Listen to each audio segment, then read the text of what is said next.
بأننا أقترفنا وآننا أسرفنا على لظى أسرفنا يا ربنا اعترفنا بأننا أقترفنا وآننا أسرفنا على لظى أسرفنا يا ربنا اعترفنا بأننا أقترفنا وآننا أسرفنا على لظى أسرفنا يا ربنا اعترفنا بأننا أقترفنا وآننا أسرفنا على لظى أسرفنا فتب علينا توبة تغسل لكل حوبة واستر لنا العورات وآمن الروعات فتب علينا توبة تغسل لكل حوبة واستر لنا العورات وآمن الروعات يا ربنا اعترفنا بأننا أقترفنا وآننا أسرفنا على لظى أسرفنا يا ربنا اعترفنا بأننا أقترفنا وآننا أسرفنا على لظى أسرفنا واغفر لوالدينا ربي ومولودينا والآل والإخوان وسائر الخلان واغفر لوالدينا ربي ومولودينا والآل والإخوان وسائر الخلان يا ربنا اعترفنا بأننا أقترفنا وآننا أسرفنا على لظى أسرفنا يا ربنا اعترفنا بأننا أقترفنا وآننا أسرفنا على لظى أسرفنا فضلا وجودا منا لا باكتساب منا بالمصطفى الرسول نحظى بكل سؤول فضلا وجودا منا لا باكتساب منا بالمصطفى الرسول نحظى بكل سؤول يا ربنا اعترفنا بأننا أقترفنا وآننا أسرفنا على لظى أسرفنا يا ربنا اعترفنا بأننا أقترفنا وآننا أسرفنا على لظى أسرفنا يا ربنا اعترفنا بأننا أقترفنا وآننا أسرفنا على لظى أسرفنا يا ربنا اعترفنا بأننا أقترفنا وآننا أسرفنا على لظى أسرفنا فتب علينا توبة تغسل لكل حوبة واستر لنا العورات وآمن الروعات فتب علينا توبة تغسل لكل حوبة واستر لنا العورات وآمن الروعات يا رب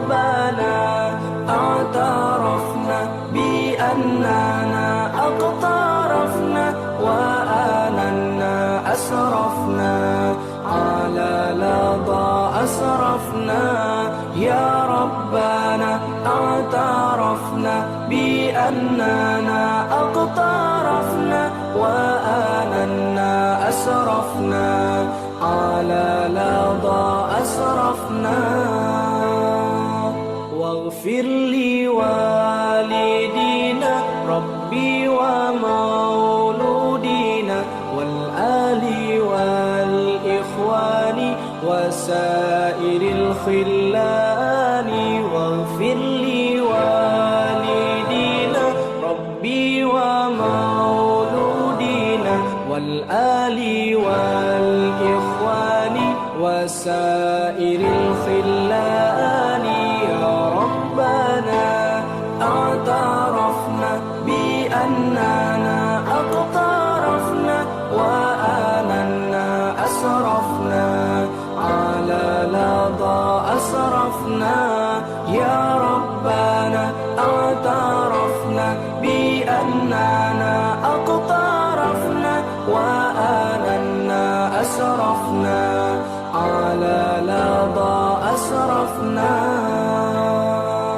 فضلا وجودا منا لا باكتساب منا بالمصطفى الرسول نحظى بكل سول فضلا وجودا منا لا باكتساب منا بالمصطفى الرسول نحظى بكل سول يا ربنا اعترفنا بأننا أقترفنا وآننا أسرفنا على لظى أسرفنا يا ربنا اعترفنا بأننا أقترفنا وآننا أسرفنا على لظى أسرفنا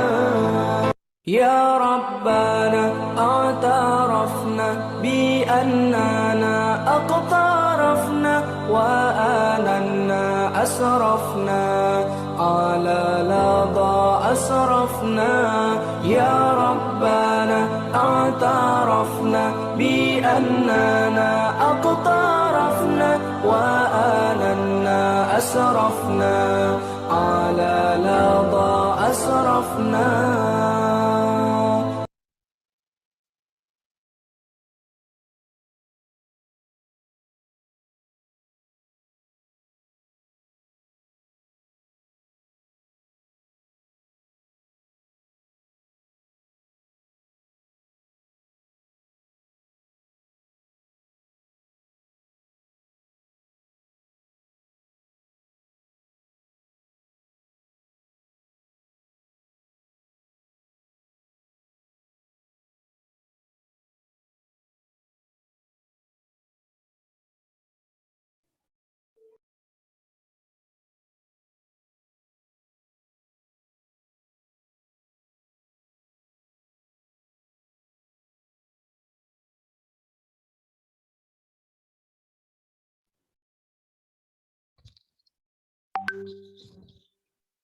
Bismillah, Assalamualaikum warahmatullahi wabarakatuh.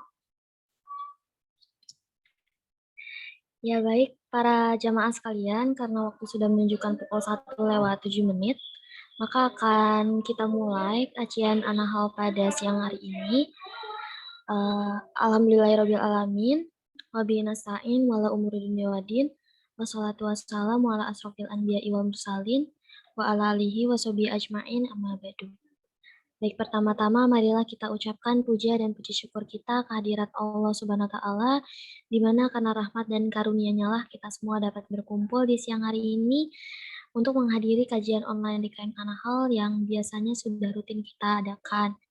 Nah, semoga juga di sini para jamaah sekalian dalam kondisi jasmani dan ruhiyah terbaik untuk mengikuti kajian online pada siang hari ini. Nah, tak lupa sholawat dan salam mari kita aturkan kepada baginda kita yakni Nabi besar Muhammad Sallallahu Alaihi Wasallam, di mana beliaulah yang telah menjadi suri tauladan bagi kita semua, dan semoga kita mendapatkan syafaatnya di yaumil akhir nanti. Amin, amin ya rabbal alamin. Baik, sebelum kita memulai acara kajian kita, alangkah baiknya kita memulainya dengan yang baik-baik gitu ya. Mari kita membaca ta'awuz dan basmalah. Auzubillahiminasyaitonirrajim. Bismillahirrahmanirrahim. Alhamdulillah telah kita lewati sesi pembukaan kita dan selanjutnya akan ada pembacaan sari tilawah gitu ya untuk melengkapi pembukaan kita pada siang hari ini yang akan dibacakan oleh saudari Widatul Akidah. Kepada Wida dipersilakan. Bismillahirrahmanirrahim. A'udzu billahi minasyaitonir rajim. Ma indakum yanfadu wa ma indallahi baq. Wa lanajina sabaru ajrahum bi ahsani ma kanu ya'malun. Man 'amila shalihan min dzakarin aw untha wa huwa mu'minun falanuhyiyannahu hayatan thayyibah wa lanajziyannahum ajrahum bi ahsani ma kanu ya'malun. Shadaqallahul azim. Dengan menyebut nama Allah yang Maha Pengasih lagi Maha Penyayang, dan janganlah kamu jual, dan apa yang ada di sisimu akan lenyap, dan apa yang ada di sisi Allah adalah kekal. Dan kami pasti akan memberi balasan kepada orang yang sabar dengan pahala yang lebih baik dari apa yang telah mereka kerjakan. Masih perempuan dalam keadaan beriman, maka pasti akan kami berikan kepadanya kehidupan yang baik dari apa yang telah mereka kerjakan. Maha benar Allah dari segala firman-Nya. Assalamualaikum warahmatullahi wabarakatuh. Waalaikumsalam warahmatullahi wabarakatuh. Shadaqallahul azim. Masya Allah telah kita dengarkan bersama gitu ya bacaan tilawah dan sari tilawah yang telah dibacakan oleh saudari Widatul Akidah. Nah, semoga beliau yang membaca dan kita semua yang mendengarkan di sini mendapatkan pahala terbaik di sisi Allah Subhanahu wa taala. Amin amin ya rabbal alamin. Baiklah, sebelumnya izinkan saya memperkenalkan diri terlebih dahulu. Perkenalkan, nama saya Ayu Fernanda, biasa disapa Ayu. Insya Allah akan memandu kajian pada siang hari ini. Dan izinkan saya untuk membacakan susunan acaranya. Yang pertama adalah pembukaan, yang kedua kita, yang keempat sesi tanya jawab, dan yang terakhir penutup. Baik, tanpa menunda waktu lagi, akan saya jabarkan sedikit mengenai kajian kita pada siang hari ini. Nah, insya Allah kita akan membahas mengenai suatu kajian yang bertemakan amalan solih berpahala haji. Masya Allah ya para hadirin sekalian. Nah, ini materinya akan dibawakan oleh Ustadz Raffi Halim Bilhamka, seorang mahasiswa Universitas Islam Madinah, Saudi Arabia. Masya Allah banget. Dan alhamdulillahnya beliau sudah bergabung bersama kita di sini. Assalamualaikum Ustadz. Apakah sudah bisa terhubung? Waalaikumsalam warahmatullahi wabarakatuh. Baik, Masya alhamdulillah sudah terhubung ya. Alhamdulillah. Apa kabar Ustadz? Alhamdulillah baik, Masya Allah. Gimana kabarnya Mbak? Alhamdulillah baik juga Ustadz. Nah, karena Ustadz ya sudah bergabung bersama kita semua, maka akan saya serahkan gitu ya cara inti ini sepenuhnya kepada Ustadz Raffi. Pada Ustadz Raffi saya persilahkan. Tayyib. Bismillahirrahmanirrahim. Assalamualaikum warahmatullahi wabarakatuh. Waalaikumsalam warahmatullahi wabarakatuh. Alhamdulillahi ala ihsanih wa syukru lahu ala taufiqihi wa amtinanih. Salatuhu wa salamuhu alaih ad-da'i ila ridwanih.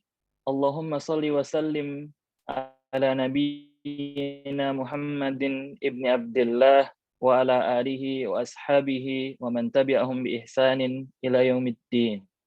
Qala Allah Ta'ala fil Qur'anil Karim, a'udzu billahi minasyaitonir rajim. Ya ayyuhalladzina amanu taqullaha haqqa tuqatih wa la tamutunna illa wa antum muslimun. Amma ba'd.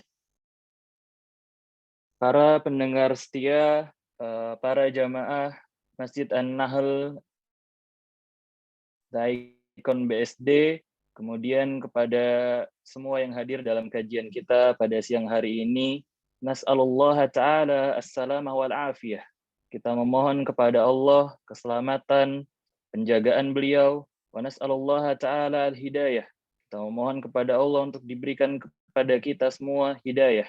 Walhamdulillah, pada siang hari ini kita bisa bertemu dan bertatap muka walaupun di kajian online, yang insya Allah saya akan membawakan sebuah kajian tematik berjudul Amalan Saleh Berpahala Haji. Mudah-mudahan Allah berikan kepada kita semua kekuatan, kesabaran, sehingga kita bisa menyelesaikan acara ini dengan baik sampai selesai. Barakallahu fikum. Insya Allah akan ada 7 amalan yang insya Allah akan saya paparkan berkenaan dengan apa saja amalan-amalan yang bisa kita lakukan, yang bisa kita upayakan, sehingga jika kita melaksanakannya, kita akan Allah berikan hadiah atau Allah berikan jaza, Allah berikan balasan, yaitu sama dengan pahala berhaji. Yang mana insya Allah kita mendekati bulan Zulhijjah,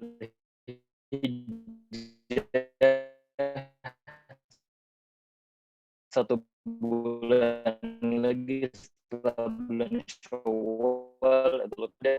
Semoga Allah berikan kita juga kesehatan sehingga kita bisa sampai kepada bulan Ramadan di tahun berikutnya. Amin, amin, Allahumma amin. Ada 7 amalan yang apabila kita laksanakan, insya Allah akan berikan kepada kita semua pahala yang besar, biidznillah. Yang pahalanya sama dengan pahala orang yang berhaji. Yang pertama, salat 5 waktu berjamaah di masjid. Rasulullah Shallallahu Alaihi Wasallam bersabda, yang hadis ini dibawakan oleh baginda, hadis ini dibawakan oleh sahabat yang mulia Abu Umamah radhiyallahu anhu. Rasulullah Shallallahu Alaihi Wasallam bersabda, "Man masya ila salatin maktubatin fil jama'ati fahiya kahajjatin, wa man masya ila salatin tatawwu'in fahiya ka'umratin nafilatin." Yang artinya, barang siapa yang berjalan menuju kepada salat-salat yang Allah telah tetapkan atau Allah telah berikan kewajiban, yaitu salat 5 waktu bersama dengan jamaah, fahiya kahajjatin, maka itu sama dengan kita mendapatkan pahala orang yang berhaji. Wa man masya ila salatin tatawwu'in fahiya ka'umratin nafilatin. Dan barang siapa yang berjalan menuju pada salat sunnah, maka ia sama seperti melakukan umrah yang sunnah. Dan dalam hadis riwayat yang diriwayatkan oleh Abu Umamah radhiyallahu anhu berikutnya, Nabi Shallallahu Alaihi Wasallam bersabda, "Man kharaja min baitihi mutahhiran ila salatin maktubatin, fa ajruhu ka ajril hajjil muhrim, wa man kharaja ila tasbihid duha la yunsibuhu illa iyyah, fa ajruhu ka ajril mu'tamir, wa salatun ala athari salatin, wa la lagwa bainahuma kitabun fi ildiyin." Yang pada artinya, barang siapa yang keluar dari rumahnya dalam keadaan bersuci menuju salat wajib, sekali lagi, maka pahalanya seperti pahala orang yang berhaji. Dan barang siapa yang keluar untuk salat sunnah di waktu duha, yang dia tidak melakukannya kecuali karena itu, maka pahalanya seperti pahala orang yang berumrah. Selepas kepada amaliyah yang pertama, yang sama dengan amalan berpahala haji atau amalan soleh berpahala haji. Kemudian kita lanjutkan kepada amaliyah yang kedua, yaitu melaksanakan sholat syuruk atau al-isyraq. Yang mana dalilnya adalah hadis riwayat yang sama dari sahabat yang mulia Abu Umamah radhiyallahu anhu. Rasulullah sallallahu alaihi wasallam bersabda, "Man shalla salat as-subhi fi masjidin jama'atin yathbutu fihi hatta yusalli subhat ad-duha kana ka ajri hajjin aw mu'tamirin tamman hajjatuhu wa umratuh." Yang mana artinya adalah barang siapa yang mengerjakan salat subuh dengan berjamaah di masjid, lalu dia tetap berdiam di masjid sampai melaksanakan salat sunnah duha, maka ia seperti mendapatkan pahala orang yang berhaji atau berumrah secara sempurna. Kemudian hadis yang sama dari Anas bin Malik radhiyallahu anhu, Rasulullah sallallahu alaihi wasallam bersabda, "Man shallal ghadata fi jama'atin, summa qa'ada yadhkurullaha hatta tatlu'a asy-syams, summa shalla rak'atayn kanat lahu ka ajri hajjatin wa umratin." Qala Rasulullah sallallahu alaihi wasallam, "Tammatin, tammatin, tammatin." Barang siapa yang melaksanakan salat subuh secara berjamaah, lalu ia duduk sambil berzikir kepada Allah Subhanahu wa taala hingga matahari terbit, kemudian ia melaksanakan salat 2 rakaat yaitu salat syuruk atau salat isyraq, maka ia seperti memperoleh pahala haji dan umrah. Rasulullah sallallahu alaihi wasallam bersabda, pahalanya sempurna, sempurna, sempurna. Kemudian salat isyraq adalah salat yang dilakukan ketika matahari setinggi tombak atau 15 menit setelah matahari terbit, yaitu melakukan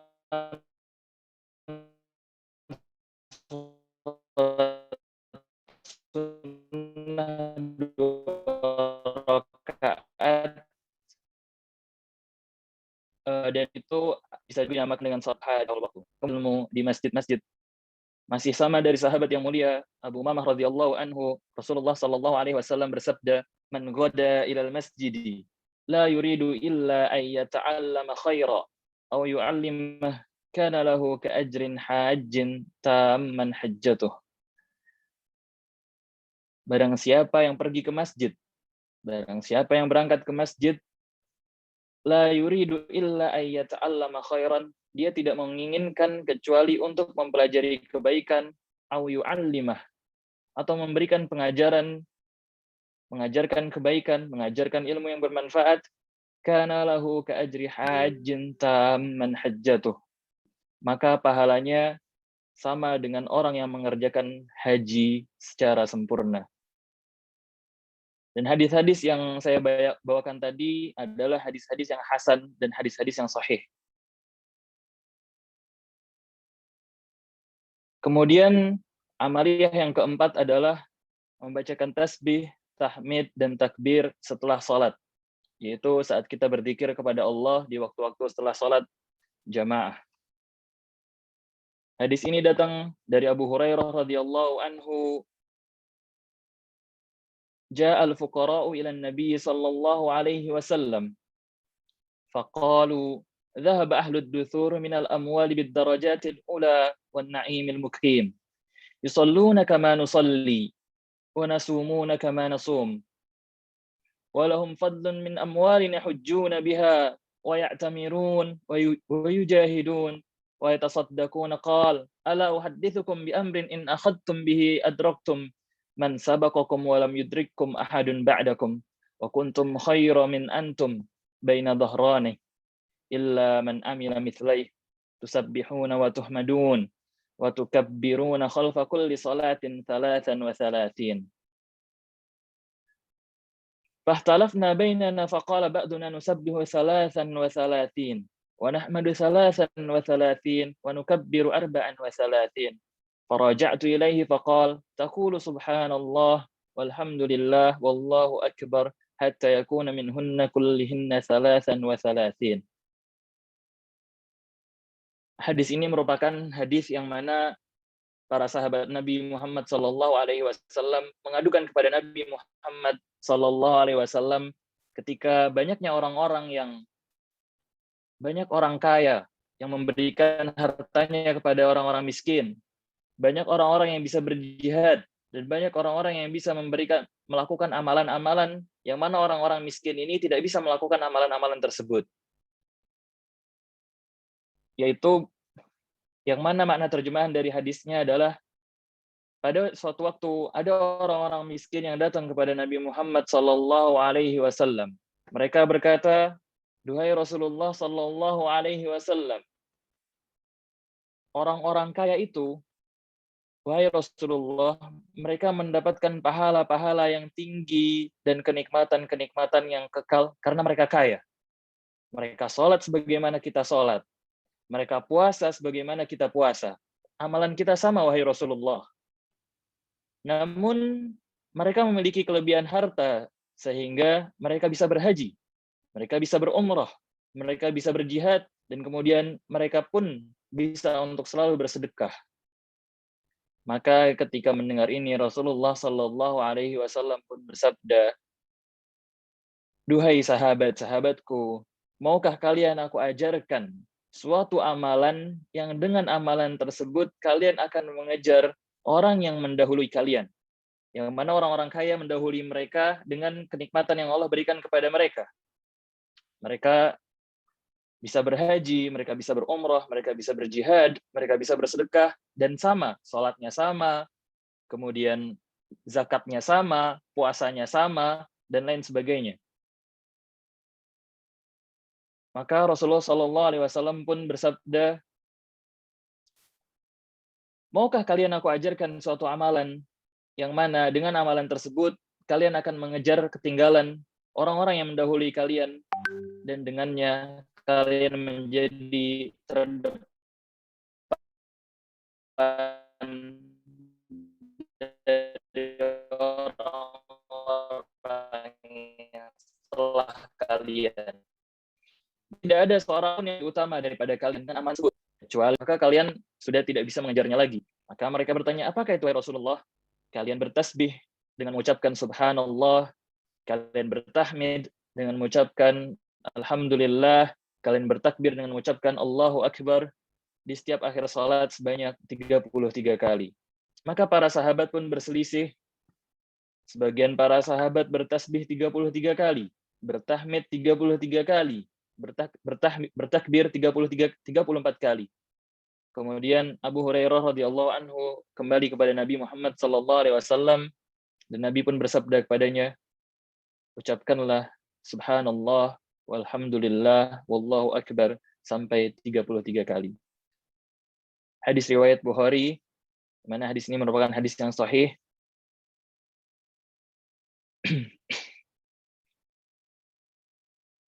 Dan Abu Saleh radhiyallahu anhu meriwayatkan hadis yang sama dari Abu Hurairah radhiyallahu anhu, "Faraja'a fuqara'ul muhajirin ila Rasulillah sallallahu alaihi wasallam. Faqalu sami'a ikhwanuna ahlul amwali bima fa'alna fafa'alu mithlah. Faqala Rasulullah sallallahu alaihi wasallam, dzalika fadlullah yu'tihi man yasha." Orang-orang kafir dari kalangan kaum muhajirin kembali menghadap Rasulullah sallallahu alaihi wasallam. Kemudian mereka pun berkata, "Duhai Rasulullah, saudara-saudara kami yang mempunyai harta, yaitu mereka orang-orang kaya, akhirnya mendengar apa yang kami lakukan.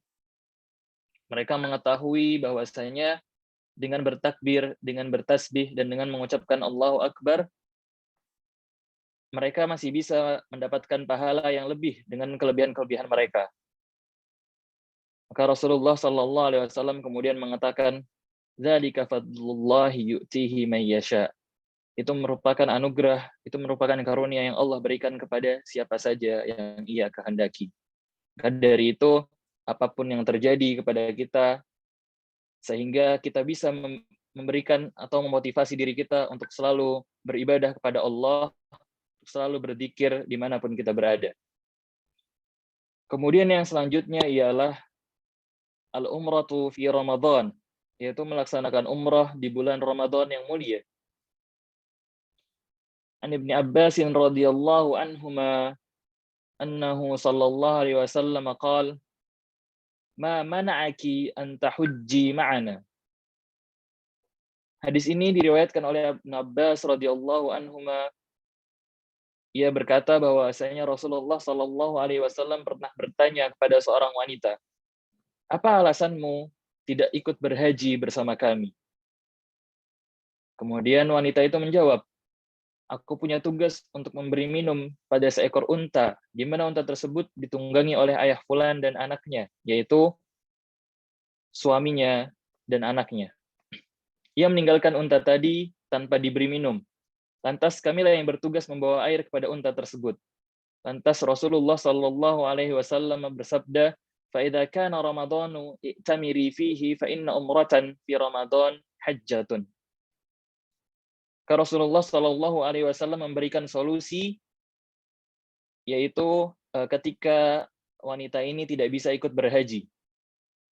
Apabila bulan Ramadan telah tiba, berumrahlah saat ini karena umrah Ramadan senilai dengan haji. Hadis riwayat Bukhari dan Muslim. Wa fi riwayatin li Muslim, dan dalam riwayat pada Imam Muslim, fa inna umratan fihi ta'dilu hajjatan. Umrah pada bulan Ramadan sama dengan pahala dengan orang yang berhaji. Dan diriwayatkan hadis yang lain, fa inna umratan fi Ramadhan tafdi hajjatan ma'i. Sesungguhnya umrah di bulan Ramadan seperti berhaji bersamaku, yaitu berhaji bersama Nabi Muhammad sallallahu alaihi wasallam. Al-Imam An-Nawawi rahimahullah berkata, yang dimaksud dalam umrah Ramadan yaitu mendapati pahala seperti pahala haji. Namun bukan berarti umrah Ramadan sama dengan haji secara keseluruhan.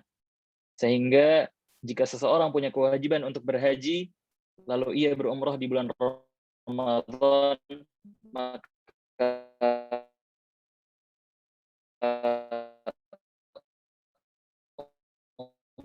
umrah tersebut tidak bisa menggantikan haji. Berikutnya yang tidak kalah pentingnya yaitu adalah birrul walidain, yang sama dengan pahala amalan soleh berpahala haji, yaitu berbakti kepada kedua orang tua. Anas bin Malik radhiyallahu anhu qala, dari sahabat yang mulia Anas bin Malik radhiyallahu anhu, ia berkata, "Idza ashtahil jihad wa la aqdiru alayh." Qala, "Hal baqiya min walidayka ahad?" Qala, "Ummi." Qala, "Fa ablillaha fi birriha, fa idza fa'alta dhalika fa anta hajjun wa mu'tamirun wa mujahidun, fa idza radiyat anka ummuk fattaqillaha wa birraha." Ada salah seorang yang mendatangi Rasulullah sallallahu alaihi wasallam, dan tatkala itu ia adalah orang yang sangat-sangat ingin ikut pergi berjihad bersama Rasulullah sallallahu alaihi wasallam, namun ia tidak mampu karena beberapa hal. Namun kemudian Rasulullah sallallahu alaihi wasallam bertanya kepadanya, "Apakah salah satu dari kedua orang tua kalian masih hidup?" Kemudian ia menjawab, "Ya, ibuku masih hidup." Kemudian Rasulullah sallallahu alaihi wasallam bersabda atau berkata kepadanya, "Bertakwalah kepada Allah dengan berbuat baik kepada ibumu. Jika engkau berbuat baik kepadanya, maka engkau akan mendapati dirimu sebagai orang yang seperti orang yang berhaji, berumrah, dan berjihad." Kemudian mungkin ada pertanyaan di antara kita, bagaimana kalau orang tua kita sudah meninggal dunia? Ada beberapa hal yang kita bisa lakukan ketika orang tua kita sudah meninggal dunia. Yang mana hal-hal tersebut adalah apa-apa yang sudah disarikan atau diringkas dari dalil-dalil yang ada. Di antaranya yang pertama adalah mendoakan kedua orang tua kita. Kemudian yang kedua, banyak meminta ampunan kepada Allah untuk kedua orang tua kita. Kemudian yang ketiga, memenuhi janji mereka setelah mereka meninggal dunia. Dan yang keempat, menjalin hubungan silaturahmi dengan keluarga dekat keduanya yang tidak pernah terjalin. Kemudian memuliakan teman dekat keduanya. Dan yang paling terakhir adalah bersedekah atas nama orang tua kita yang telah tiada. Kemudian mungkin ini adalah yang terakhir dan yang utamanya sedang terjadi di negara kita, Indonesia tercinta, yang mana pada dasarnya tahun ini kabar terakhir yang saya tahu adalah tahun ini kita tidak bisa berangkat untuk haji dikarenakan beberapa hal yang merupakan kebijakan dari pemerintah kita. Namun hal itu tidak melunturkan kita, tidak melunturkan niat kita untuk berbuat sesuatu atau melakukan amalan-amalan soleh yang mana kita bisa mendapatkan pahala yang sama dengan pahala atau ibadah haji, yaitu bertekad untuk berhaji, yang mana ketika kita mempunyai tekad yang kuat, pahalanya adalah sama seperti orang yang melakukan hal tersebut walaupun kita belum bisa melakukannya. Seenggaknya kita punya niatan, kita punya niatan, tekad yang kuat untuk melakukan hal itu walaupun kita belum tahu kapan, apalagi yang sejak 2 tahun yang lalu dipending. Tahun lalu dipending, kemudian tahun ini dipending. Semoga Allah berikan kepada kita keikhlasan sehingga kita bisa mendapatkan pahala tersebut. Yang mana pada dasarnya adalah orang yang memiliki udzur untuk tidak bisa berniat haji, contoh misalnya adalah orang yang sudah mendaftarkan diri untuk berhaji, kemudian orang itu meninggal dunia, maka ia mendapatkan pahala orang yang mendaftarkan dirinya tersebut. Mungkin di antara kita bisa mulai dari sekarang untuk menyicil dan menabung sehingga kita sudah punya niatan yang kuat untuk bisa berangkat atau pergi berhaji. Nah, kenapa uzur-uzur yang ada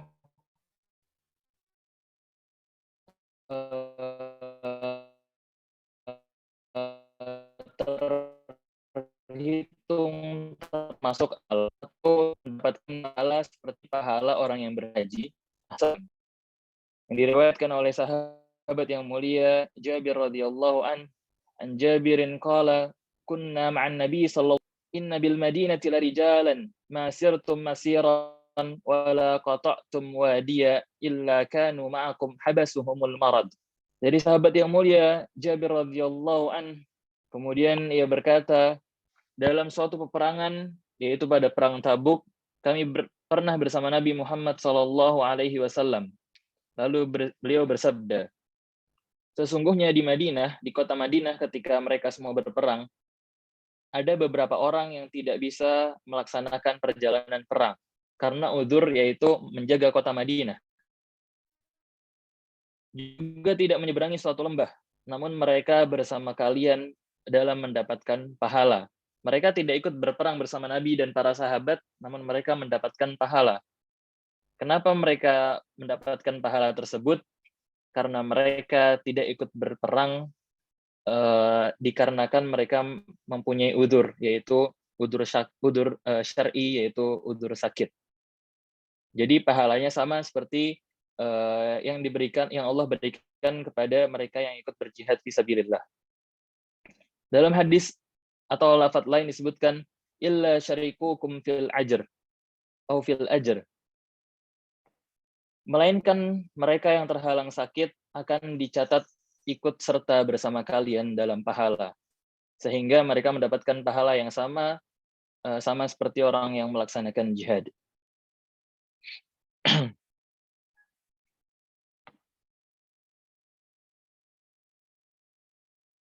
Kemudian Nabi Muhammad SAW pernah bersabda pula, "Idza maridal abdu aw safara kutiba lahu mithlu ma kana ya'malu muqiman sahiha."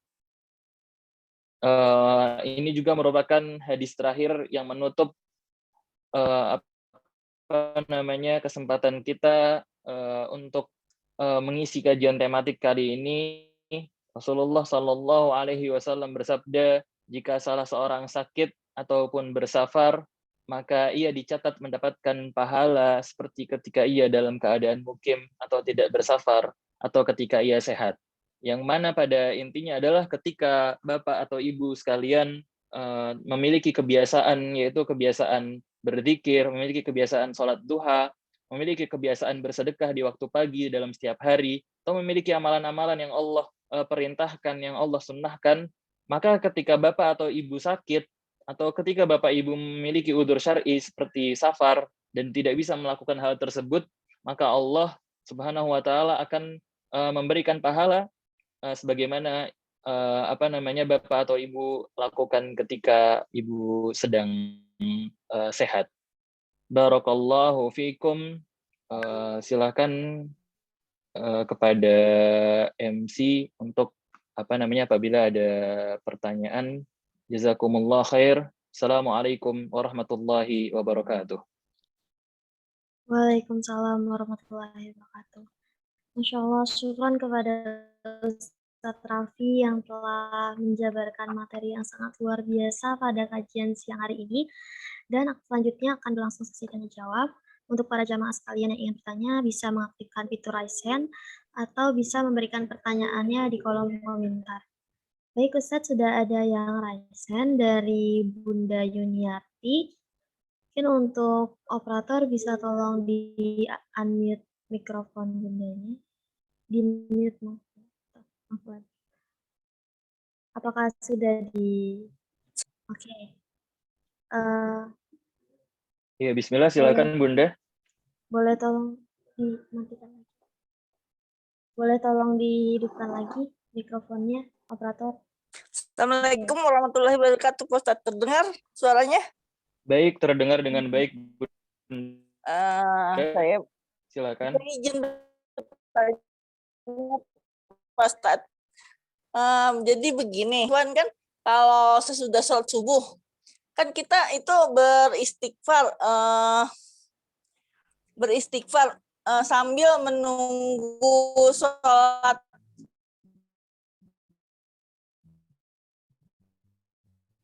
duha. Nah, saya ingin tanyakan, itu apakah saya dijawab pertanyaannya? Jazakillah khairan. Baik, bismillah. Alhamdulillah, mohon izin menjawab dari, mohon maaf, Bunda siapa ya? Yuniarti ya? Bunda Yuniarti, Pak Ustadz, dari Bandung. Oh baik, Bunda Yuniarti. Terima kasih banyak atas pertanyaannya. Toib, masalah pahala yang sama yang Allah berikan kepada khususnya perempuan, yaitu memang hadisnya menyebutkan keseringan kepada laki-laki. Namun kita kembalikan kepada hukum dasar atau hukum awal kepada perempuan, yang mana tidak ada masalah bagi perempuan untuk ikut sholat di masjid, walaupun yang lebih utama sholat di rumah. Untuk masalah pahala, insya Allah akan memberikan pahala yang sama biidnillahi ta'ala. Kenapa? Karena hal yang sama dilakukan dan itu merupakan Allah tidak membedakan itu laki-laki maupun perempuan. Wallahu ta'ala a'lam bishawab. Begitu kurang lebih, Ibu. Ya, Pak Ustadz, saya mau bertanya lagi. Kan itu saya izin bertanya, Pak Ustadz. Jadi kakak saya itu bertanya, apakah benar itu kalau kita mau tidur itu harus membaca surat Al-Mulk sebelum tidur? Apakah itu ada hadisnya atau hadisnya sahih atau tidak? Baik. Jazakillah khairan. Untuk surat Al-Mulk insyaallah ada dalilnya bismillah. Namun nanti kita cek lagi, setahu saya memang ada dalilnya, setahu saya. Namun kalau misalkan memang tidak ada dalil yang atau mungkin insya Allah bisa saya carikan, mumpung saya lagi buka kitab-kitab hadis. Ditakutkan nanti menjadi perbuatan yang tidak disyariatkan, kan sayang ya, bukan begitu Bun ya? Iya. Toib, mungkin silakan yang lain sambil saya carikan. Oke. Baik, syukron kepada Bunda Yuniarti yang sudah bertanya dan syukron juga kepada Ustadz yang sudah menjawab pertanyaan pertama. Dan selanjutnya sudah ada yang ingin bertanya di kolom komentar, ada Kak Ella, Bunda Ella ya. Untuk Bunda Ella, mungkin operator bisa tolong dihidupkan mikrofonnya. Oke, bisa disetujui Bunda.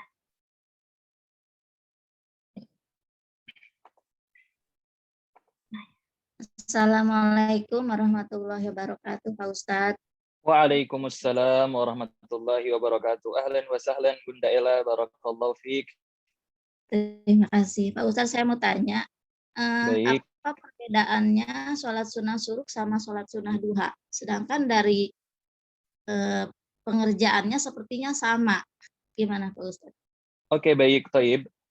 Yang membedakan, saya langsung jawab ya supaya mungkin lebih interaktif. Ya. Yang membedakan antara sholat sunnah isyraq syuruk dengan sholat sunnah duha adalah kalau sholat sunnah syuruk itu dilaksanakan di awal waktu sholat duha. Jadi ketika matahari setelah 15 menit terbit.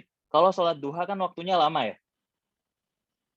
Sholat sunnah duha sampai ketika waktu menjelang duhur atau dia jangka waktunya panjang. Namun kalau sholat sunnah isyraq ini memang dikerjakan ketika kita selesai sholat subuh. Sambil menunggu, setelah sholat subuh kita menunggu bisa dengan berzikir, bisa dengan membaca Al-Quran, bisa dengan yang penting tidak ada perbuatan-perbuatan yang kita menyengajakan diri untuk membatalkan berdiam diri kita di masjid atau di tempat kita duduk. Begitu. Karena memang ada perbedaan pendapat, ada yang memang agak agak strict masalah kita ini duduk nih, pindah duduk aja bisa batal pahalanya. Gitu. Jadi memang ada hadis yang menyebutkan seperti itu. Namun ketika kita mempunyai hajat tertentu, misalkan untuk mengambil mushaf, untuk mengambil Al-Quran, untuk mengambil doa zikir pagi dan petang, kemudian misalkan ada hajat ke kamar kecil, nggak ada masalah insya Allah. Namun untuk kehati-hatian, memang sebaiknya kita sudah siapkan itu dulu demi mengejar pahala berhaji yang Allah janjikan kepada kita, sehingga nanti kita di hari kiamat, ya Allah, saya mempunyai amalan itu. Alhamdulillah, makasih Pak Ustadz jawabannya. Jazakillah khairah. Assalamualaikum warahmatullahi wabarakatuh. Waalaikumsalam warahmatullahi wabarakatuh. Masya Allah, syukran kepada Bunda Ella yang telah memberikan pertanyaan kedua gitu ya, dan syukran kepada Ustadz Raffi juga yang sudah menjawab pertanyaannya. Nah, saya umumkan kembali gitu ya untuk para jamaah sekalian yang ingin bertanya bisa mengaktifkan fitur raise hand atau memberikan pertanyaan di kolom komentar. Kepada para jamaah sekalian yang ingin bertanya bisa mengaktifkan fitur raise hand-nya ya. Karena mumpung ada Ustadz Raffi di sini gitu ya, kita istilahnya memaksimalkan peran untuk berdiskusi kita untuk menambah ilmu dan wawasan terkait tema pada hari ini.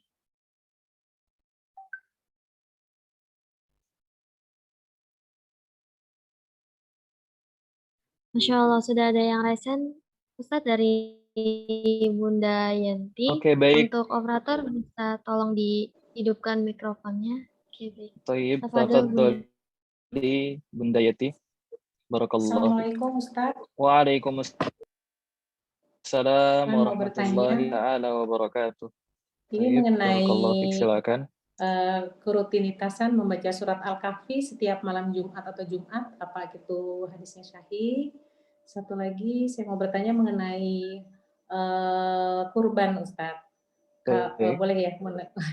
Iya, ini kebetulan kan orang tua saya sudah meninggal tahun lalu, ibu saya. Tapi saya pengen berkurban atas nama itu, apa perlukah kita menemukan? Mungkin kita yang berkurban, tapi apakah perlu nama orang tua gitu disebutkan juga untuk berkurban gitu Ustaz? Oke, baik. Jazakallah khairan. Wa jazakillah khairan. Thaib, bismillah. Untuk pertanyaan yang pertama yaitu masalah surat Al-Kahfi. Dan memang pada surat Al-Kahfi ini hadisnya sahih, man qara'a surat Al-Kahfi lailatal jum'ah atau yaumal jum'ati, barang siapa yang membaca surat Al-Kahfi di malam atau di hari Jumat, malam Jumat maksudnya dari Kamis malam, maka Allah akan memberikan penjagaan sampai di hari Jumat berikutnya. Dan memang hadis-hadis tentang keutamaan surat Al-Kahfi ini banyak dan hampir semua rata-rata sahih, mungkin paling rendahnya hasan. Jadi tidak ada keraguan dalam keutamaan membaca surah Al-Kahfi. Begitu yang kami pelajari. Jadi kita semua hendaknya berlomba-lomba untuk menjaga diri kita, menjaga keluarga kita dengan membaca surat Al-Kahfi dan memaksimalkan diri untuk menghafalkan 10 ayat pertama di surat Al-Kahfi. Bunda Yanti gimana? Sudah hafal? Apakah sudah hafal 10 ayat pertama surat Al-Kahfi? Atau yang lain bagaimana? Insya Allah, Ustaz. Insya Allah ya. Nah, hadis-hadis yang berkaitan dengan keutamaan surah Al-Kahfi, diantaranya ada mungkin yang paling yang agak-agak singkat, ringkas.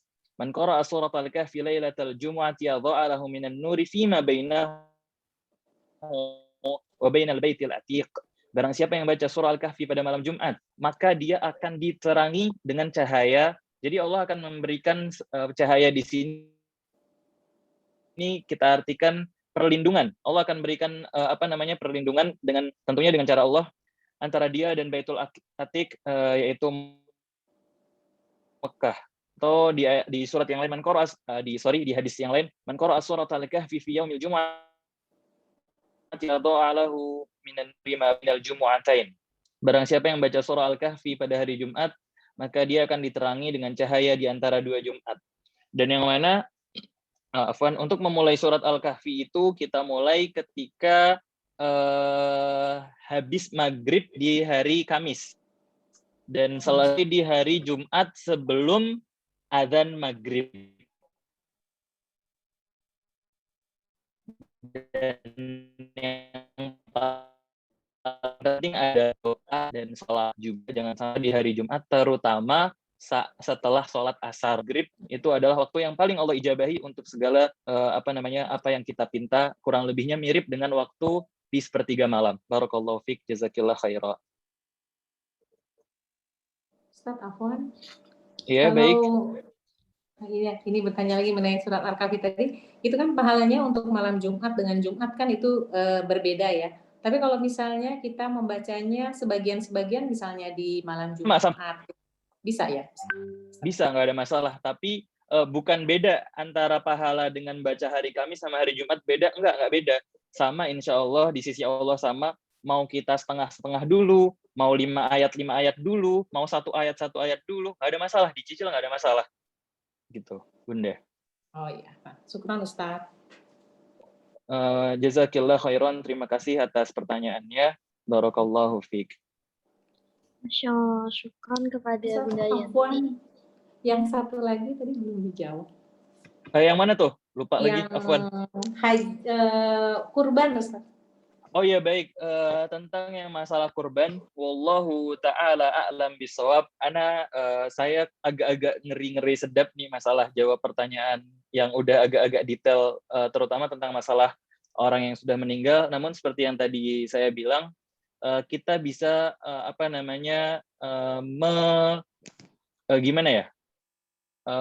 meniatkan itu sebagai suatu amalan ibadah.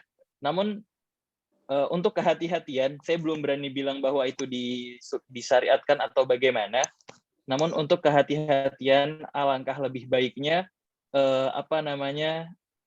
ditanyakan ke yang lebih berilmu. Mohon maaf, saya belum berani menjawab dikarenakan kondisi keilmuan saya yang kurang. Apalagi, mohon maaf, ini berkaitan dengan amaliyah orang yang sudah meninggal, gitu. Jadi takutkan kita salah-salah menjawab, waliyadzubillah kita terjatuh kepada kesalahan itu. Mohon maaf. Jazakallah khairan. Barakallahu fiik. Wa jazakillah khairan. Ini tadi Bunda siapa yang tadi pertanyaan pertama? Bunda Yuniarti, Ustadz. Oke, Bunda Yuniarti dari Bandung ya. Alhamdulillah. Tentang keutamaan surah Al-Mulk, yang mana tadi pertanyaannya adalah apakah surah Al-Mulk disyariatkan untuk dibaca waktu malam ya? Ya, bukan begitu pertanyaannya? Betul, Ustaz. Oke, baik. Thaib. Ini ada hadis dari Abu Hurairah radhiyallahu anhu yang mana Rasulullah Shallallahu alaihi wasallam bersabda, ini kira-kira suara saya kecepatan nggak ketika baca atau ngomong? Teman, nggak ada masalah? Gak ada masalah. Oh ya, dibaca sebelum tidur. Baik, Bunda Yuniarti. Inna suratan minal Qur'ani 30 ayatan syafa'at li rajulin hatta ghufira lahu wa hiya suratu tabarakal biyadihil mulk. Nabi Muhammad SAW ada suatu surat dalam Al-Quran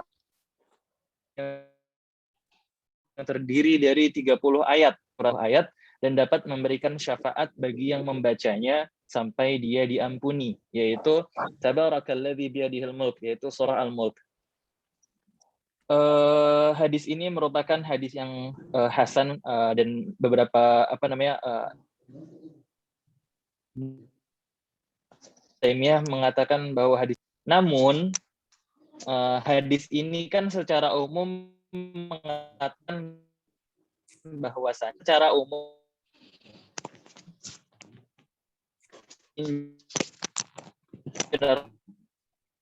karena itu bisa penjara atau sebelum zuhur memang ada hadis yang meriwayatkan, namun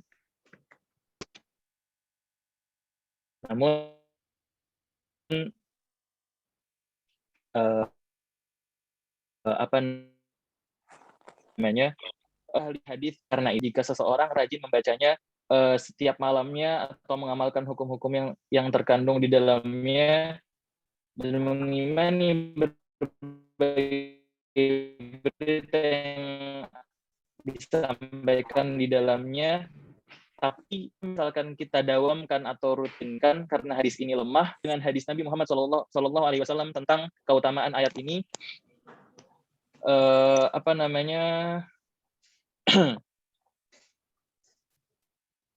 namun kita perlu tahu bahwa hadis ini merupakan hadis yang dhaif. Jadi kita cukup membacanya, kita cukup mengimaninya, tapi untuk mendawamkannya sekali lagi mungkin tidak ada masalah, tapi tidak perlu meyakini bahwa itu, bukan tidak perlu meyakini, kita agak biasa-biasa aja gitu. Cuman nggak ada masalah kita baca itu gitu. Mungkin bisa dipahami ya. Kurang lebih seperti itu. Ini fatwa yang diberikan oleh Al-Lajnah Ad-Daimah lil Buhus wal Ifta, yaitu MUI-nya yang ada di Arab Saudi. Begitu tentang keutamaan atau syafaat orang yang membaca surah Al-Mulk. Gimana? Iya, membaca Al-Mulk sebelum tidur. Jadi saya tuh emang suka mendawamkan juga, Pak Ustadz. Oh, jadi hadisnya doif ya, Pak Ustadz? Hadisnya doif, namun nggak ada masalah Ibu untuk mendawamkan, itu nggak ada masalah gitu. Yang penting kita tidak yang penting kita tahu nih bahwa dengan kita membaca itu kita syafaat utama dan yang paling penting. Iya. Gitu Ibu. Iya, Pak Ustadz. Jazakallahu khairan, Pak Ustadz, jawabannya. Assalamualaikum warahmatullahi wabarakatuh. Kira-kira terjawab ya. Nggak ada, Mak. Jazakallahu khairan. Waalaikumsalam warahmatullahi wabarakatuh. Kemudian ada ini ya, Mas Bayi Yusuf ya. Iya, Ustaz. Tafadhol untuk Kak Yusuf bisa disampaikan pertanyaannya. Assalamualaikum warahmatullahi wabarakatuh, Ustaz. Waalaikumsalam warahmatullahi wabarakatuh. Hayakallah akhuya Yusuf. Izin bertanya, Ustaz. Silakan. Tidak dimarahi, insyaallah. Kalau mana punya ilmu ya. Insyaallah. Ustaz, izin bertanya. Keutamaan membaca suratul Kahfi, itu ada hadis-hadis tentang suratul Kahfi tersebut, Ustaz. Tapi misalnya nih kita misalnya ada suka terhadap suatu surat. Misalnya kalau misalnya sahabat radhiyallahu anhu dulu ada suka terhadap surat Al-Ikhlas. Setiap sholat dia membaca surat Al-Ikhlas. Karena dia suka sholat itu, dia akhirnya dia amalkan terus, Ustaz. Kemudian misalnya kita nih ada surat selain surat Al-Kahfi. Kita khususi setiap malam Jumat, setiap hari Jumat kita membacanya. Sedangkan kan tadi kata Ustadz, kita tak masalah untuk mengamalkan hadis dhaif. Terus kemudian teman-teman kita ada yang mengamalkan tentang membaca suratul Yasin di malam Jumat atau di hari-hari Jumat. Itu kan kalau nggak salah Ustadz ya, itu hukum itu derajat hadisnya itu dhaif. Itu apakah boleh Ustadz? Tafadhol Ustadz. Oke, baik, Toib. Jazakallah khairan, Mas Bayi Yusuf. Untuk mengenai pertanyaan tersebut adalah, kalau misalkan itu dijalankan, kemudian kita meyakini bahwa itu adalah ibadah yang mulia, maksudnya kita jadikan itu ibadah menyelisihi dengan apa yang Rasulullah SAW lakukan, yang mana Rasulullah SAW kan menganjurkan dan memerintahkan kita kan untuk membaca surat Al-Kahfi. Itu hadis-hadisnya jelas.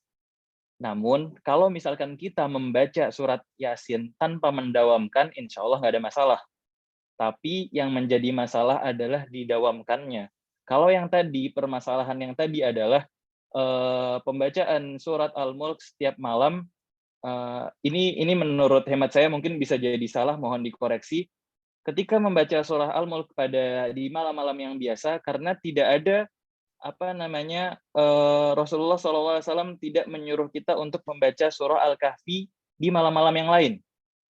Namun ketika ada suatu perintah atau anjuran yang jelas dari Rasulullah SAW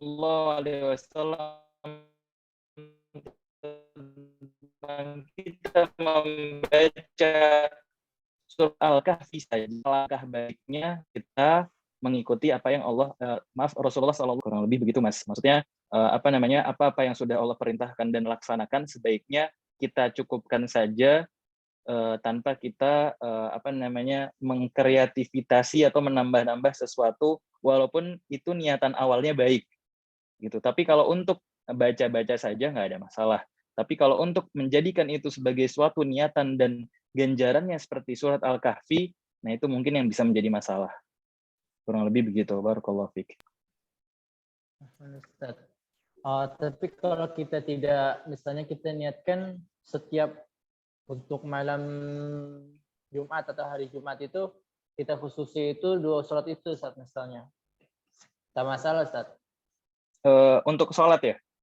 Enggak, untuk pembacaan amalan. Misalnya Ustaz, dia yakin dengan surat Al-Kahfi, dia juga yakin dengan amalan surat lain. Diamalkan setiap hari Jumat. Sebenarnya ini kalau misalkan ini dilakukan dan kita dalam tanda kutip berkeyakinan bahwa itu suatu kebaikan kan. Namun ada rambu-rambu yang bisa kita lewati. Kenapa? Karena ini belum tentu nih semua sunnah yang Nabi Muhammad SAW perintahkan kita bisa lakukan. Kenapa kita ngelakuin atau nambah-nambah sesuatu yang lain dan permasalahannya adalah didawamkan. Itu mungkin yang menjadi masalah, Mas. Bukan kita tidak boleh melakukan itu, tapi karena kita mendawamkan sesuatu yang belum ada perintah atau syariatnya dari Nabi dan dia dawamkan, nah itu yang menjadi masalah. Gitu. Jadi menurut hemat saya adalah sebaiknya tidak didawamkan, namun tidak masalah untuk dilaksanakan dengan ya sesekali gitu. Syukur Ustaz. Itu. Wajazakallah khairan. Barakallahu fiik. Baik, kira-kira mungkin sepertinya udah nggak ada yang nanya nih ya. Iya Ustaz, belum ada yang resen lagi. Ya, mohon maaf apabila ada perbedaan terhadap sesuatu karena ini jujur ini yang saya pelajari dari pendidikan saya di Jamiah Islamiyah Bil Madinah Al Munawwarah di UIM, di Universitas Islam Madinah. Mungkin apa namanya, kalau misalkan teman-teman semua atau bapak-bapak, ibu-ibu apa namanya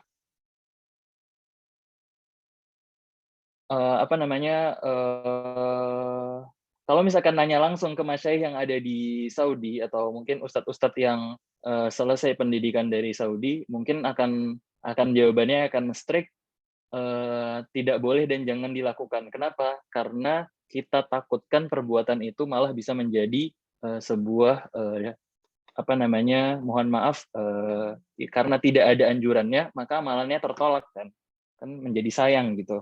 Kita sudah melakukan suatu amalan, namun karena amalan tersebut kita yakini bahwa itu adalah sebuah kebaikan, jadi tertolak, waliyadzubillah. Baik, kemudian ada pertanyaan ini ya di chat tentang Betul, Ustaz. sering saya dengar pada saat kita memandikan mayit membaca surah Al-Mulk. Apakah ada aturannya? Nah, karena ini bismillah, sudah menjadi banyak hal budaya dan banyak apa namanya, gimana ya, sudah menjadi hal yang sering terjadi tentunya di Indonesia, di tempat-tempat yang ada banyak hal yang mohon maaf bukan suatu sunnah atau hal-hal yang Nabi Muhammad SAW perintahkan atau anjurkan, namun seringkali kita lakukan. Maka dengan segala kerendahan hati saya, dengan apa yang telah saya pelajari, kalau misalkan kita bisa untuk, ini posisinya kita bisa untuk tidak melakukan hal itu, atau kita punya kuasa untuk tidak melaksanakan hal itu, misalkan itu suami kita, atau istri kita, atau ayah kita, atau bunda kita, atau adik kita, kita tidak masalah untuk bilang nggak ada masalah untuk tidak dilaksanakan, karena ya nggak pengen aja, karena kita punya kuasa kan untuk melakukan awat, agak mungkin lebih bisa vokal untuk ngomong ya, karena Nabi Muhammad SAW tidak mencontohkan atau tidak melaksanakan hal tersebut.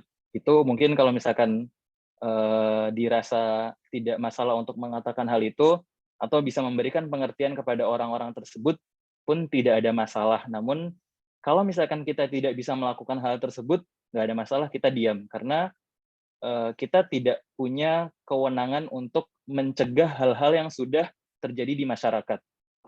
Wallahu a'lam bishawab. Syukran Ustaz atas jawabannya. Untuk Bunda Lilik, apakah sudah terjawab?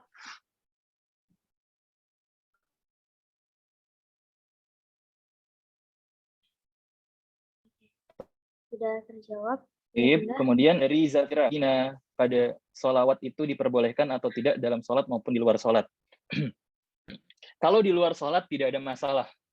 Allahumma sholli ala Muhammad, Allahumma sholli ala Sayyidina Muhammadin, Allahumma sholli ala Sayyidina Muhammadin, Allah wa ala ali Muhammad, kama shallaita ala Ibrahim wa ala ali Ibrahim, innaka Hamidum Majid. Kalau misalkan itu di luar sholat, tidak ada masalah. Namun kalau di dalam sholat, kita perlu mencari tahu apakah ada dalil yang mengatakan bahwa ketika kita membaca sholawat perlu ada kata Sayyidina. Itu yang menjadi PR kita.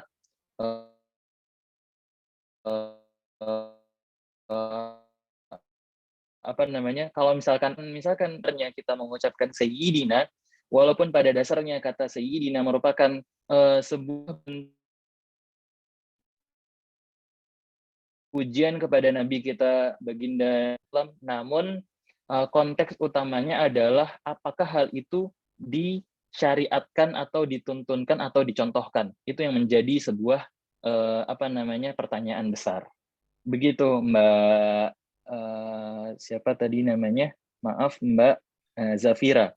Kalau misalkan memang tidak ada dalilnya atau tidak diperintahkan untuk mengucapkan kata Sayyidina dalam sholawat, maka kita tidak perlu melaksanakan hal tersebut. Barakallahu fiik. Wallahu ta'ala a'lam bishawab. Syukran Ustaz atas jawabannya. Untuk Kak Zafira, apakah sudah terjawab? Oke, baik. Sambil menunggu respon dari Kak Zafira, untuk para jemaah sekalian yang ingin bertanya, Tafadhol bisa mengaktifkan fitur raise hand-nya atau bisa memberikan pertanyaan di kolom komentar.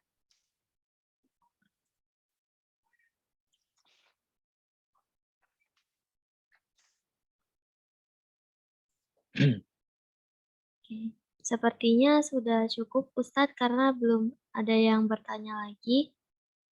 Baik, jazakillah khairan. Terima kasih banyak kepada Mbak MC. Silakan. Masya Allah. Syukran kepada Ustadz Rafi yang sudah memberikan materinya dan menemani kita dalam sesi tanya jawab di sini. Masya Allah sangat luar biasa sekali materi yang dibawakan.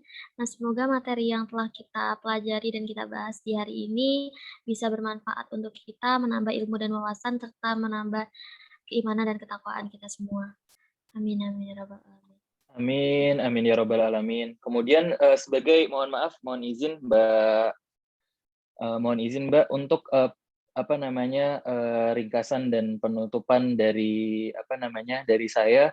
Mohon maaf apabila ada kata-kata yang kurang berkenan ataupun ada pertanyaan-pertanyaan yang kiranya saya kurang berilmu di dalamnya sehingga saya harus berhati-hati dalam berkata, dan yang namanya suatu pertanyaan itu, apapun pertanyaan itu bisa menjadi fatwa dan itu tentunya berbahaya.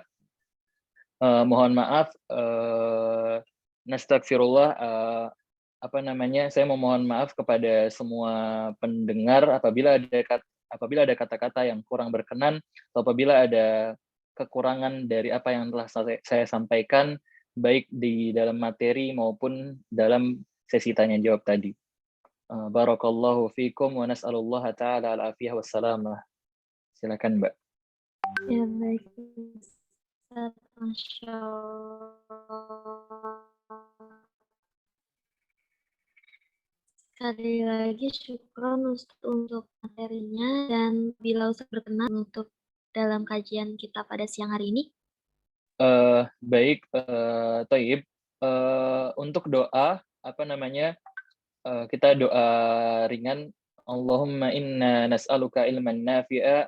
Ya Allah, yang maha ya mujibat doa, yang maha membolak-balikan hati. Allahumma inna nas'aluka ilman nafi'a. Ya Allah, kami mohon kepadamu ilmu yang bermanfaat terhadap apa yang kita pelajari pada hari ini. Wa rizqan thayyiba. Ya Allah, kami mohon kepadamu rizki-rizki yang thayyib, yang baik untuk kami, untuk keluarga kami, untuk karib kerabat kami, dan untuk seluruh kaum muslimin. Wa amalan mutaqabbala, dan segala amalan yang engkau terima di sisimu ya Allah ya Rabbal Alamin. Kemudian yang paling utama juga, Allahumma inna nas'aluka salamah wal afiyah fid dunya wal akhirah. Ya Allah, kami mohon kepadamu keselamatan di dunia maupun di akhirat. Allahumma inna ala dzikrika wa syukrika wa husni ibadatik. Ya Allah, kami semua memohon kepadamu untuk selalu senantiasa berzikir dan mengingatmu. Wa syukrik, dan bersyukur terhadap apa-apa yang Kau berikan kepada kami ya Allah. Wa husni ibadatik, dan kebagusan atau kebaikan dari amalan-amalan ibadah kami sehingga Engkau terima di sisimu ya Allah ya Rabbal Alamin. Allahumma inna nas'alukal jannah wa ma yuqarribuha min qawlin wa amal. Ya Allah, sesungguhnya kami memohon kepadamu surgamu yang paling tinggi. Allahumma inna nas'aluka jannatakal firdaus wa ma yuqarribuha min qawlin wa amal, dan apa-apa yang bisa mendekatkan kami kepada jannahmu ya Allah ya Rabbal Alamin. Wa na'udzubika min adzabi jahannam, dan kami memohon kepadamu untuk dijauhkan dari neraka jahannam. Wa ma yuqarribuha min qawlin wa amal, dan apa-apa yang mendekatkan kami kepada kemaksiatan, kepada neraka jahannam. Allahumma a'izzal Islam wal muslimin. Ya Allah, berikanlah kemenangan, berikanlah keselamatan, berikanlah kemuliaan kepada Islam dan kaum muslimin. Kemudian kita tutup kajian kita kali ini. Naktafi bihadzal qadar. bidu'ai kafaratil majlis, dengan doa kafaratul majlis. Subhanakallahumma wa bihamdika asyhadu an la ilaha illa anta astaghfiruka wa atubu ilaik. Wassalamualaikum warahmatullahi wabarakatuh.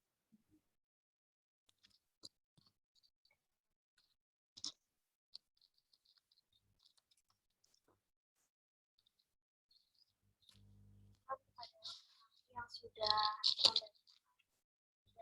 doa penutup kita pada kajian siang hari ini. Dan saya mengucapkan terima kasih sekali lagi untuk Nafi yang sudah dan juga kepada para jamaah sekalian yang sudah menyempatkan waktu untuk hadir gitu ya di sela-sela kesibukannya untuk menutup kajian TKM online di pekan ini. Baik, karena tadi sudah kita tutup gitu ya, sudah kita tutup dengan baik. Maka sekian dari saya selaku MC gitu ya, selaku Master of Ceremony di kajian ini. Saya mohon maaf apabila ada kesalahan kata, perilaku, dan lain-lain yang sekiranya disengaja ataupun tidak disengaja. Mohon maaf dan mohon dimaklumi. Wabillahi taufiq wal hidayah. Wassalamualaikum warahmatullahi wabarakatuh.